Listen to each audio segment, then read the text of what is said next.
Today we have a very interesting story. This is the story of how Srirangam Ranganathswamy Temple lost its Utsavar and regained it. Every temple has a Moolavar, the main deity, and the Utsavar, a miniature that is used in festivals and other daily rituals. Srirangam in those days, around the 13th century, had accumulated a lot of wealth. One famous story is about Jathavarman Sundara Pandya I, who donated the equivalent weight in jewels and gold of himself sitting on an elephant. So, the temple really had a reputation for being rich. This attracted the attention of the Sultanate of Alauddin Khilji in Delhi. He directed his generals to invade and loot the temple. One of the generals, Malik Kafur, not only took away the jewels, he also took away the temple Utsavar and brought it to Delhi. While he was returning to Delhi with his army, a woman called Valli from Srirangam followed the soldiers to see what they did with the Vigraha. She saw that they handed it over to the Sultan himself. She came back to Srirangam and narrated her story. Soon, a 60-strong team from Srirangam made their way to Delhi to try and persuade the Sultan to at least return the Vigraha.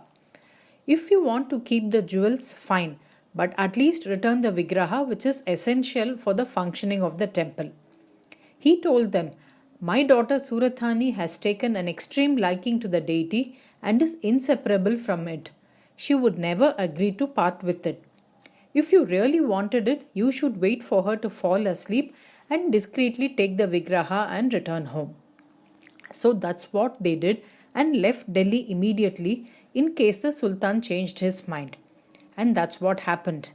The next day, Surathani was absolutely distraught, and the Sultan clearly did not realize the depth of her attachment. So, he sent his army after the Srirangam team to take back the Vigraha from them. The people from Srirangam had anticipated that this would happen. So, near Tirupati Tirumala hills, they entrusted the Vigraha to 3 members from the group and asked them to go towards the hills and keep it safe, and that they would continue to Srirangam and pretend to have the Vigraha with them to divert the soldiers. The soldiers caught up with them but had to turn back disappointed. The legend actually has it that Surathani accompanied the army search party to Srirangam. When she realized that the Vigraha was not there, she died unable to bear the disappointment. The soldiers then turned back and arrived at Tirumala to continue their search. Meanwhile, the 3 devotees were moving cautiously in the hills to save the Vigraha. What followed was an extraordinary sacrifice. One of the devotees tied the Vigraha closely to his chest and rolled down the steep slopes, knowing that he would die but that the Vigraha would be safe. What he hoped was that the other 2, if caught, would be left free as they did not have the deity, and that they would find the Vigraha later and reinstate it. Eventually, the other 2 escaped detection and made it down the slope and found the Vigraha safely attached to the now mutilated body of their group member. So they continued to stay with the Vigraha in the forests in Tirumala hills, undetected and worshipping the deity.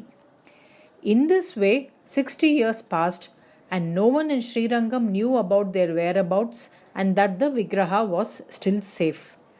One day, a hunter in the forest encountered an old man worshipping a beautiful Vigraha in the middle of the thick Tirumala forests, and he heard his story. And that's how it came to be known to the local rulers that the Srirangam Vigraha was still safe. Ultimately, it found its way back to Srirangam. But more than 60 years had passed, and that's a long time. And how can the people of Srirangam verify the authenticity of this Vigraha? Most of the temple staff who were familiar with the Vigraha were all dead. There was only one person who could help who was alive.